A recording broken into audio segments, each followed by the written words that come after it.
মানে কি? এখানে থাকবো মানে? তুই দেখছিস না দরজাটা খুলছে না, এদিকে অন্ধকার হয়ে আসছে, তাহলে?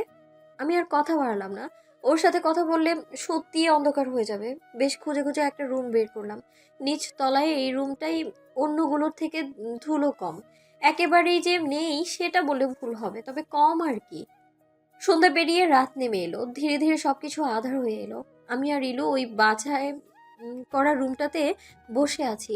থেকে থেকে ভেসে আসছে শিয়ালের ডাক, কুকুরের কান্না, ভয়ে ইলু গুটিয়ে যাচ্ছে বারংবার। আমি ভেবেই রেখেছিলাম এমন হয়তো কিছু হতে পারে, তবে শিওর ছিলাম না। তবুও সাথে দুটো মোম আর দিয়াশলাই রেখেছিলাম। মেঝেতে মোম জ্বালিয়ে বসে আছি আমি আর ইলু। ও ঘুমে ঢুলছে। তুই না হয় ঘুমা, আমি বসে থাকি, তারপর আমি ঘুমাবো আবার তুই জাগবি। আমার কথায় ইলু সায় জানিয়ে কাঁধের ব্যাগটা বালিশ বানিয়ে শুয়ে পড়লো মেঝেতে। বেচারি সত্যিই ঘুম পেয়েছে। রাত তখন প্রায় একটা। হঠাৎ শোনা যাচ্ছে কারো ফিসফিস কথার শব্দ আর পায়ের শব্দ, মাঝে মাঝে নুপুরের আওয়াজও আসছে। ঘুঙুরের আওয়াজটা আবছা, ধীরে ধীরে পায়ের শব্দটা বাড়ছে, মনে হচ্ছে কেউ এই দিকেই আসছে। তবে কে হতে পারে? ওই পদধ্বনিটা হঠাৎই থেমে গেল। কান পেতে রইলাম কিছু শোনার জন্য, কিন্তু কিন্তু না, আর শোনা যাচ্ছে না। এই জঙ্গলের ভেতরে একটা পরিত্যক্ত জমিদার বাড়িতে কেই বা আসতে পারে? কি তার উদ্দেশ্য? ভূত বলতে যে কিছুই নেই সেটা তো জানি, তবে এই কেমন ভূত বেশধারী মানব? ইলু হাত পা নড়াচড়া করছে, হয়তো মশা কামড়াচ্ছে। বেশ ভালোই মশা আছে এখানে। এখন মনে হচ্ছে কয়েকটা মশার কয়েল নিয়ে আসলেও ভালো হতো। ধুর ছাতা, আগে জানলে তো বিছানাপত্র সবই নিয়ে আসতাম। কে জানতো বাপু এইখানে এভাবে আটকে যাব। মশাগুলোও যাচ্ছে তাই, হয়তো মনে মনে বলছে, আজকে পাইছি চান্দু, জম্মের খাওয়ান খাইয়ালো মু, তোদের রক্ত দিয়া আজকে গোসল করমু, হু হা হা। এসব আজগুবি কথা চিন্তা করতে করতেই আর চোখে ইলুর দিকে তাকালাম। ইলু এক হাতের তালু দিয়ে আরেক হাত ঘষতে ঘষতে উঠে বসলো। কি হলো, উঠলি কেন? আমার কথা শুনে ইলু মুখটা কাঁদো কাঁদো বানিয়ে বলল, তো উঠবো না তো কি? ভূতের ডিনার না হলেও মশার জীবনের খাবার একসাথেই সাবার করতেছে, জন্মের খাবার খাইতেছে। আমি ভ্রু কুচকে বললাম, ভূত? ও আমার দিকে আর চোখে তাকিয়ে বলল, সাথে পেতনিও। আচ্ছা ইলু, এমনও তো হতে পারে ভূতেরা এই মশাদের ছদ্মবেশে এসে রক্ত খাচ্ছে। আসলে কি বলতো, তোর শরীরে এমনিতেই তো রক্ত কম। ভূতের ওই বড় বড় দাঁত দিয়ে রক্ত চুষতে কষ্ট হবে, তো তাই হয়তো মশার ছদ্মবেশ ধরেছে। কিছুটা কম থেমে নির্লিপ্ত ভঙ্গিতে আবার বললাম, হতেই পারে। বলে আর চোখে ইলুর দিকে তাকালাম। বেচারি একের পর এক ঢোক গিলছে আর এদিক ওদিক তাকিয়ে বারবার আমার দিকে চাপছে। ওর সাথে মজা করতে করতে হঠাৎই আবারও সেই আওয়াজ কানে আসলো। এবার বোধ হয় ঘুঙুরের আওয়াজটা বেশি আসছে বলে মনে হচ্ছে। আমি চুপ করে আওয়াজ শুনছি। ইলুও এতক্ষণে শুনতে পেয়েছে। বেচারির চেহারা রক্ত শূন্য হয়ে গেছে ভয়ে। আমি ওর হাতের উপর আমার হাত রেখে মিথ্যা আশ্বাস দিয়ে বললাম, ইলু তুই ভয় পাস না, এটা কোনো মানুষের কাজ। আমি যখন সব বিষয়ে সব দিক দেখছিলাম, এমন একটা আর্টিকেলও পড়েছি যাতে লেখা ওই জমিদার বাড়িটা অনেকেই ভোগ করার জন্য মানুষের মাঝে মিথ্যে কথা ছড়িয়েছে যে এখানে ভূত আছে। আসলে এখানে কিছুই নেই, জাস্ট এটা একটা বাড়ি, নাথিং এলস। আমার কথা শুনে ইলুর মনে হয় ভয়টা কিছুটা কমেছে। আসলে এসব আমি কখনোই শুনিনি। এছাড়া ওকে ভয় থেকে বের করার আর কোনো উপায়ও ছিল না। তবে এটা যে একেবারে বানোয়াট তা কিন্তু না। হতেও পারে তদন্ত শেষে এটাই ঠিক হলো। এই পূর্ণ, এটা কিসের আওয়াজ রে? মনে হচ্ছে ঘুঙুরের। আমাদের ভয় দেখানোর জন্য এটা বাজাচ্ছে নাকি রে? ইলুর কথাটা যে একেবারেই ফেল না তা কিন্তু না। আমারও কেন জানি মনে হচ্ছে গভীর এক রহস্য জড়িয়ে আছে এই জমিদার বাড়ি ঘিরে। হয়তো, চল তো। আমার কথা শুনে ইলু আঁতকে উঠে বলল, কোথায়? আওয়াজের উৎস বের করতে। কি দরকার বল। তুই যাবে কিনা বল, না হলে আমি একাই যাব। বলেই মোম হাতে নিয়ে উঠে দাঁড়ালাম। আমার সাথে সাথে ইলুও উঠে দাঁড়ালো। আমি প্যান্টের পকেটে দিয়াশলাই গুজে নিলাম। আমি হাঁটছি পেছন পেছনে, ইলুও বের হলো। ঘর থেকে বের হয়ে মনে হচ্ছে আওয়াজটা দোতলা থেকে আসছে। আমি কাঠের সিঁড়ি বেয়ে উপরে উঠে গেলাম। পেছন পেছন ইলুও ধীর পায়ে হাঁটতে হাঁটতে বারান্দা দিয়ে এগোতে লাগলাম। এক এক করে ঘরের সামনে দিয়ে গিয়ে দাঁড়াই আমরা, যেন আওয়াজটা আসছে কিনা দেখার জন্য। ধীরে ধীরে আমি আর ইলু দোতলায় একেবারে শেষ মাথায় যে বদ্ধ রুমটা আছে সেখানে থমকে দাঁড়ালাম। হ্যাঁ, আওয়াজটা এই ঘর থেকে আসছে। আমি আলতো হাতে রুমটার দরজার হাতলে ধরলাম। রুমটার দরজায় ধাক্কা দিলাম খোলার জন্য, কিন্তু আশ্চর্যজনকভাবে এটা খুললো না। বেশ কয়েকবার ট্রাই করলাম, না খুলছেই না। হঠাৎ মনে হলো তালা মারা না তো। হাতলের দিকে তাকিয়ে দেখলাম বাইরে দিয়ে তালা মারাও না। তাহলে তাহলে ভেতরে কে আছে? অবাক করা হলেও সত্যি এই দরজাটা অন্য সকল দরজা থেকে ভিন্ন। ডিজাইনটাও অন্যরকম, তাই কৌতূহলটাও আরো বেশি। বেশ কয়েকবার দরজার হাতল ধরে এইদিক সেদিক করলাম, কিন্তু কিছুতেই খুলছে না। ব্যর্থ হয়ে ফিরে আসতে গিয়েও থমকে দাঁড়ালাম, ঘাড় ঘুরিয়ে দরজার দিকে তাকালাম। আমার থমকে যাওয়া দেখে ইলু ভ্রু কুঁচকে তাকালো আমার দিকে। মোমটা ওর হাতে দিলাম, সূক্ষ্ম পর্যবেক্ষণ করলাম। দরজাটায় দুই হাত দিয়ে নেড়ে চেড়ে দেখলাম। খানিকটা এগিয়ে গিয়ে পুনরায় দরজার হাতল ধরে খানিকটা উপর নিচে করে ভেতরের দিকে চাপ দিলাম। দরজাটা খুলে গেল। আমি বেশ খুশি হয়ে দরজা ধাক্কা দিলাম, দরজা খুলে গেল। আমি হাতে মোম নিয়ে ভেতরে ঢুকলাম, বাট ভেতরে যা দেখলাম সেটা কখনো কল্পনাও করিনি বা আশাও করিনি। মোমের আবছা আলোয় ভেতরে অনেকগুলো মানব কঙ্কাল ঝুলানো দেখতে পেলাম। ঝুলানো বলে ভুল হবে, এক একটা এক এক অ্যাঙ্গেলে রাখা। কিছু কঙ্কাল মনে হচ্ছে বসে আছে, কিছু আবার মেঝেতে ছড়িয়ে আছে। পায়ের হাড্ডি এক জায়গায় তো খুলি আরেক জায়গায়। একটা কঙ্কাল দেখে বেশ অবাক হলাম। কঙ্কালটা এমনভাবে রেখেছে যেন তার দু হাত দিয়ে মুখ ঢেকে ঘরের এক কোণে জড়সড়ো হয়ে বসে আছে এমন মনে হচ্ছে। ঘরে আবার একটা বিছানা আর একটা টেবিলও রাখা আছে, কিন্তু বেশ আশ্চর্যজনক হলো টেবিলে বই তাক তাক করে সাজানো। আমি ধীর পায়ে টেবিলের দিকে এগুলাম, এক একটা বই হাতে নিয়ে দেখি ইংরেজি সাহিত্যের বই। বাবা, আজকাল ভূতেরাও সাহিত্য চর্চা করে নাকি? বাকি ঘরগুলোর মতো এটাতে বিন্দু পরিমাণ ধুলো নেই। মনে হচ্ছে প্রতিদিনই এই রুমটা কেউ পরিষ্কার করে। কারো আসা যাওয়া প্রতিনিয়তই হচ্ছে, কিন্তু প্রশ্ন হচ্ছে এইখানে থাকে কে? প্রায় কয়েক যুগ ধরে তো কেউ এখানে আসে না। তাহলে বেশ অনেকটা রহস্য আছে তাহলে। কিছুক্ষণ আগে যে পায়ের শব্দটা শুনলাম, এগুলো বা কিসের ছিল? তবে খটকার বিষয় হলো বারান্দা দিয়ে আসার সময় মনে হচ্ছিল আমার আশেপাশেই কেউ আছে, কারো চলাফেরা আছে। আর আমার মন কখনো মিথ্যা যুক্তি দেখায় না। তাহলে কি আমরা ছাড়াও কেউ আছে এখানে? ঠান্ডা বাতাস আর দমকা হাওয়ায় নাকে কেমন যেন একটা চেনা গন্ধ লাগছিল। হ্যাঁ, পারফিউমের গন্ধ। কিন্তু কথা তো এটা না, কথা হলো আজকাল ভূতেরাও কি পারফিউম ইউজ করে নাকি? হতেও পারে, আধুনিক যুগের ভূত বলে কথা। ভূত তো আধুনিকই হবে। কিছু একটা মনে হতেই আমি ঘাড় ঘুরিয়ে ইলুর দিকে তাকালাম। ও ভ্রুকুচকে তাকিয়ে আছে কঙ্কালগুলোর দিকে। এগুলো কি আদতেও কোনো মানুষের তো? ইলমি হাঁটু গেড়ে বসে কঙ্কালগুলোতে ভালোভাবে পর্যবেক্ষণ করছে। এসবে ওর বেশ অভিজ্ঞতা আছে। বেশ কিছু হসপিটালে ইনভেস্টিগেশনে ও লিডার হিসেবে ছিল। আমাকে যেমন প্রত্নতাত্ত্বিক রাজবাড়ি, জমিদার বাড়ির ইনভেস্টিগেশনে পাঠানো হয়, তেমনি ওকে হসপিটাল, মর্গ, বিভিন্ন মেডিকেল বিষয়ক প্রতিষ্ঠানে পাঠানো হয় ইনভেস্টিগেশনের জন্য। তাই এইসবে ওর বেশ দক্ষতা আর কোনো ভয়ভীতিও নেই। কিছু বুঝলি? আমার কণ্ঠ শুনতে পেয়ে ইলু আমার দিকে ঘাড় ঘুরিয়ে তাকালো। এক পলক একটা কঙ্কালের দিকে তাকিয়ে উঠে এলো। বুঝলি পূর্ণ, আমার না এখন মনে হচ্ছে এখানে ভূত টুত কিছু থাকে না। আমি ভ্রুকুচকে জিজ্ঞেস করলাম, কেন? হঠাৎ তোর এমন মনে হচ্ছে কেন? ও হাতে একটা মানব কঙ্কালের খুলি আর একটা ফিমার মানে হাতের হাড্ডি নিয়ে আমার সামনে ধরলো। নে ধর। আমি এক হাতে ফিমারটা ঘুরিয়ে ঘুরিয়ে দেখতে লাগলাম, কিন্তু এইসবে আমার কোনো অভিজ্ঞতা নেই। ভ্রু উঁচু করে জিজ্ঞেস করলাম, কি করব এটা দিয়ে? ইলো আমার কথায় পাত্তা না দিয়ে একটা হিপ বোর্ড নিয়ে নিয়ে আসলো। ফিমাটা আমার হাত থেকে নিয়ে আঙুল দিয়ে নখের সাহায্যে আলতো হাতে টোকা দিল। আমার দিকে তাকিয়ে বলল, কিছু বুঝতে পারছিস? আমি ঠোঁট উল্টে বললাম, না। তুই কি ঘোড়া ডিমের ইনভেস্টিগেটর? হ্যাঁ, একটা সামান্য প্লাস্টিক আর সত্যিকার হাড্ডি চিনিস না? আমি চোখ বড় বড় করে বললাম, এটা প্লাস্টিক? হুম। আমি মাথার খুলিটা ভালোভাবে পর্যবেক্ষণ করে বললাম, তার মানে এগুলো সব প্লাস্টিক নয় তো অন্য কোনো পদার্থ দিয়ে তৈরি, সত্যিকারের না। একে একে সবগুলো কঙ্কালি চেক করলাম, সবগুলো প্রায় সেমই। হঠাৎ আমার নজর গেল সেই অদ্ভুত ভঙ্গিতে বসে থাকা সেই কঙ্কালটার দিকে। ওর একটা হাড্ডি ধরে উপরে তুলতেই মনে হলো এটা অন্য সকল কঙ্কালের মতো না, মনে হচ্ছে এটা আসল কোনো মানব কঙ্কাল। শিওর হবার জন্য ইলুকে ডাকলাম, এই ইলু, এখানে দেখতে, এটা চেক করতো। আমার কথা শুনে ইলু আমার কাছে এসে হাঁটু কেটে বসে কঙ্কালটার হাতের হাড্ডি মাথার খুলি চেক করলো। ওর মুখের এক্সপ্রেশনটা ঠিক বদলে গেল হঠাৎ করেই। কি হয়েছে? এটা সত্যি মানব কঙ্কাল, তাই তো? হ্যাঁ, এটাই একমাত্র সত্যিকারের মানব কঙ্কাল। আমি উঠে দাঁড়াতে দাঁড়াতে বললাম, এতগুলো প্লাস্টিকের কঙ্কালের মধ্যে একটা সত্যিকারের কঙ্কাল রাখার মানে নাকি? কি বোঝাতে চাচ্ছে? সেটাই তো বুঝতে পারছি না।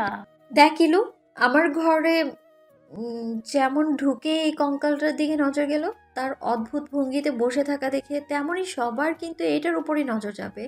আর যারা ইনভেস্টিগেশনের জন্য আসবে তারা কৌতূহলবশত এটাই প্রথমে ধরবে। আর এটা তো সত্যিকারের কঙ্কাল, সুতরাং তারা ধরে নিবে সবগুলোই মানব কঙ্কাল। হতেই পারে। আমার কথা শুনে ইলু আমার দিকে তাকিয়ে বলল, তারপর আমার মতো ভীতু হলে তো কথাই নেই, ভয় পাবে আর চলে যাবে। বেশ তুখর বুদ্ধি সম্পন্ন মানুষ এই কাজটা করেছে। আমার কথায় সায় জানিয়ে ইলু বলল, ঠিকই বলেছিস, বাট কার কাজ এগুলো? আপাতত জানি না, তবে বের করতে বেশি একটা সময় লাগবে না আশা করছি। বলে পুরো ঘরটা কয়েকবার রাউন্ড দিয়ে পর্যবেক্ষণ করলাম। সন্দেহজনক কিছুই পেলাম না, হতাশ হলাম। চল ইলু, কাল সকালে আবার আসবো নে, দেখি কিছু পাই কিনা। চল, বাট ইলুর কথা শুনে আমি ঘাড় ঘুরিয়ে ওর দিকে তাকালাম, ভ্রু কুচকে গেল। বাট বাটটা কি? পূর্ণ, আমরা তো এসেছিলাম শব্দের উৎস খুঁজতে, কিন্তু কিছুই তো পেলাম না রে। তাহলে? ইলুর কথা শুনে আমি বেশ ভাবনায় পড়ে গেলাম। আসলেই তো আওয়াজটা তো এই ঘর থেকেই আসছিল, কিন্তু এইখানে তো কিছুই নেই। তাহলে হঠাৎ আমার চোখ যায় ঘরের ডান পাশটায় বিশাল আকার জানালার উপর।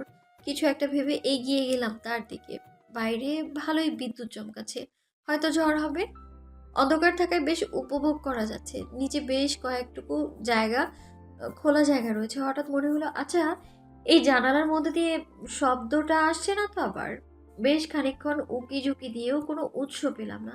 থাক, চল তো, আর কিছু দেখতে হবে না। আমি এক পলক ঘরটার দিকে তাকিয়ে বেরিয়ে আসলাম। বাইরে থেকে দরজাটা লক করে বিশাল বারান্দা দিয়ে হাঁটছি। মোমের আলো নিয়ে ইলু সামনে সামনে আর আমি পেছন পেছনে হাঁটছি। আর এইদিক ওইদিক তাকিয়ে দেখছি। হঠাৎ খুব জোরে বাতাস বইতে শুরু করলো। হয়তো এখনই ঝড় শুরু হবে। ইলু মোমের আলোকে হাতের দ্বারা আড়াল করে রেখেছে, যেন নিভে না যায়। তবে শেষ রক্ষা আর হলো কই? মোমটা টিম টিম করে জ্বলতে জ্বলতে নিভেই গেল। আমি আর ইলু অন্ধকারের মাঝেই ধীর পায়ে হাঁটছি। এখন আবার মোম জ্বালিয়ে কোনো লাভ হবে বলে মনে হয় না, তাই আর জ্বালালাম না। ইলু সামনে আর পিছনে হাঁটছি আমি। হঠাৎ পেছন থেকে একজোড়া হাত এসে আমার মুখ চেপে ধরে পাশে একটা বদ্ধ ঘরের দেয়ালের সাথে আটকে ধরলো। আমি খানিকটা ভয় আর উত্তেজনায় ছাড়াবার চেষ্টা করছি। মনে মনে ভাবছি, কি এটা, ভূত নাকি প্রেতাত্মা? ইলু হাঁটছে তো হাঁটছেই, তার পেছনে যে কেউ নেই সেই দিকে তো তার কোনো খবরই নেই। সিঁড়ি দিয়ে নামতে গিয়ে ইলু বলে উঠল, পূর্ণ, এখন কিন্তু তুই ঘুমাবি, আর আমি জাগবো। তখন আমি ঘুমিয়েছি। কিন্তু পেছন থেকে কারো কোনো সাড়া শব্দ না পেয়ে পেছনে তাকালো। পূর্ণ। ইলু অন্ধকারের মাঝেই খুঁজতে লাগলো। বেচারি তো এমন ভয় পাচ্ছে, তার উপর পূর্ণাকেও পাচ্ছে না। অবস্থা করুণ তার। পিছনে ঘুরে বারান্দা দিয়ে হাঁটছে আর পূর্ণাকে ডাকছে। যেতে যেতে হুট করেই বারান্দার মাঝখানে 1 নাম্বার খাম্বার সাথে ঠাস করে ধাক্কা খেয়ে পড়তে পড়তে বেঁচে গেল। কোন ঘোড়ার ডিমের ইঞ্জিনিয়ার বাড়িটা বানাইছে রে? বারান্দার মাঝখানে এক খাম্মা দাঁড় করিয়ে রাখছে ঘোড়ার ডিম। হঠাৎ মনে হলো, কই, এখনই তো এখান দিয়ে গেলাম, তখন তো খাম্বা ছিল না। তাহলে এসব চিন্তা করতে করতেই ইলু সামনে 1 হাত বাড়িয়ে দিল। সোজা কারো শরীরের স্পর্শ ইলু তার নিজের হাতে পেল। এখানে তো পূর্ণা ছাড়া আর কেউ নেই। এই পূর্ণ, এভাবে সঙ্গের মতো দাঁড়াইয়া আসুস কেন? দেখ ভাই, তোর যদি নিয়ত থাকে আমাকে ভয় দেখাবি, আমি আগেই বলে রাখছি আমি বর্তমানে ভীষণ ভয় পাচ্ছি। চল চল, রুমে চল। কিন্তু পূর্ণার কোনো নড়চড় না দেখে ভ্রুকুসকে সামনে থাকা কারো হাত ধরল। তারপরও ও মানুষটা কিছুই বলছে না। তবে ইলুর কাছে হাতটা কেমন অচেনা অচেনা ঠেকছে, তাই হুট করেই হাতটা ছেড়ে দিল। ওর মনে হচ্ছে এটা পূর্ণা না, অন্য কেউ। কে কে কে কে আপনি? তবে কে? ভয়ে ভেতরটা শুকিয়ে আসছে ইলুর। সামনে যে দাঁড়িয়ে আছে সে নির্লিপ্ত ভঙ্গিতেই আছে, কোনো কথা বলছে না। হঠাৎ বিজলি চমকানোর ফলে আলোতে সামনে থাকা লোকটার অবয়ব কিছুটা ঠাউর করতে পারল বোধহয় ইলু। যতটুকু বুঝেছে এটা কোনো পুরুষালী অবয়ব। তাহলে কি ভূত পুরুষদের ছদ্মবেশ ধরেছে? এমনিতেও তো ভূত জাতিতে পুরুষ। কখন জানি খপ করে ঘাটটা ধরে কট করে মোটকে দেয়, তার উপর সে ভূতের এতটা কাছে। ইলু কাদো কাদো দৃষ্টিতে একবার সামনে থাকা লোকটার দিকে তাকালো, আবার পিছনে পালাবার পথ খুঁজতে লাগলো। ইলুর মনে হচ্ছে ভয়ে তার রক্ত শূন্য হয়ে গেছে। মাথাটা কেমন জানি ঝিমঝিম করছে, মাথা ঘুরাচ্ছে তার ভীষণভাবে। না, আর কিছুই সে বলতে পারবে না।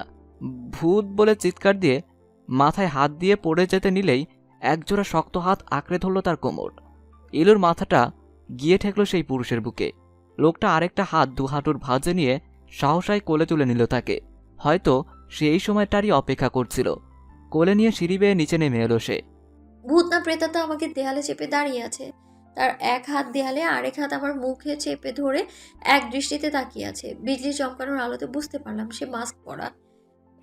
নিজে তো কালো মাস্ক পরে আছে, দেখার তো কোনো উপায় নেই। প্রেতাত্মা বলার প্রধান কারণ হলো লোকটাকে তা আমার অজানা ধরে আছে তো আছেই, তা আম, নিজে কোনো কথাও বলছে না, আর না আমাকে বলতে দিচ্ছে।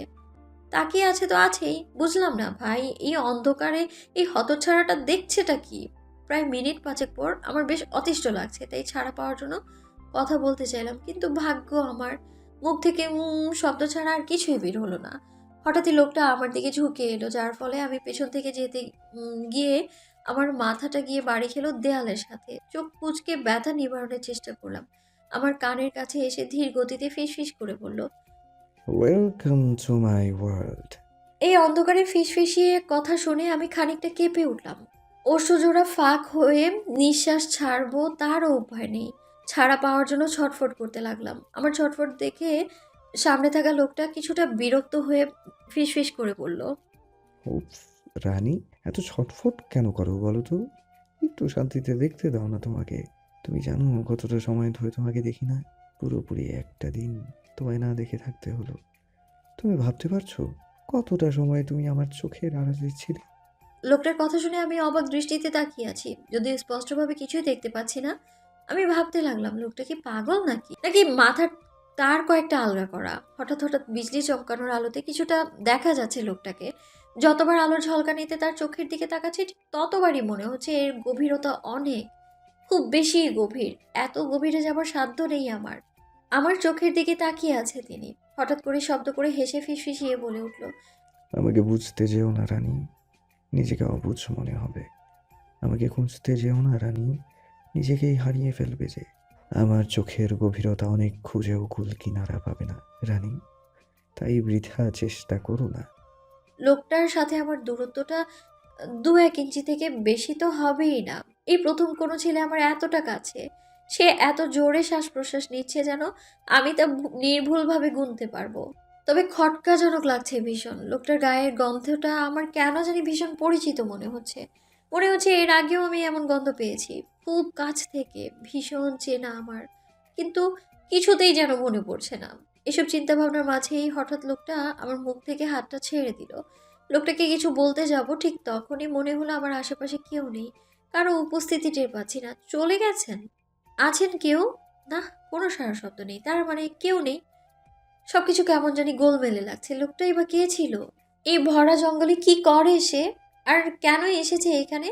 বেশ কয়েকটা প্রশ্ন যেন মগজের ঠোকরাচ্ছে, উত্তর মিলছে না কিছুতেই। হঠাৎ ইলুর কথা মনে হলো। আমি এখানে, তাহলে ইলু কোথায়? নিশ্চয়ই আমাকে খুঁজছে। দৌড়ে বের হলাম রুম থেকে। কোথাও কোনো আলো নেই, ইলুর আওয়াজও নেই। বেশ অনেকটাই ঘাবড়ে গেলাম আমি। মেয়েটা তো ভীষণ ভীতু, আমাকে না পেয়ে না জানি কি করছে মেয়েটা। বারান্দা দিয়ে নিচে তাকিয়ে দেখি কোনো রকম একটা রুমে আলো জ্বলছে। দৌড়ে সিঁড়ি বেয়ে নিচে নেমে আসলাম। ঘরটাতে দেখি ইলু মেঝেতে ব্যাগ থেকে বালিশ বানিয়ে শুয়ে আছে। আমি ওকে এইভাবে দেখে একটু নয় অনেকটাই অবাক হলাম। আমাকে না খুঁজে ও এইভাবে শুয়ে থাকবে? ব্যাপারটা কেমন যেন অদ্ভুত লাগছে।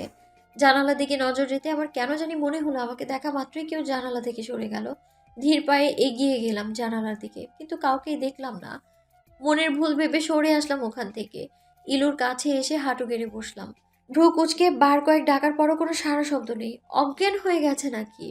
আমি আর কিছু চিন্তা না করেই ব্যাগ থেকে পানির বোতল বের করে পানি হাতে নিয়ে ওর মুখে ছিটা দিলাম। কয়েকবার দেওয়ার পরও হুড়মুড়িয়ে দিয়ে উঠে দূরে সরে গেল ও আমার থেকে।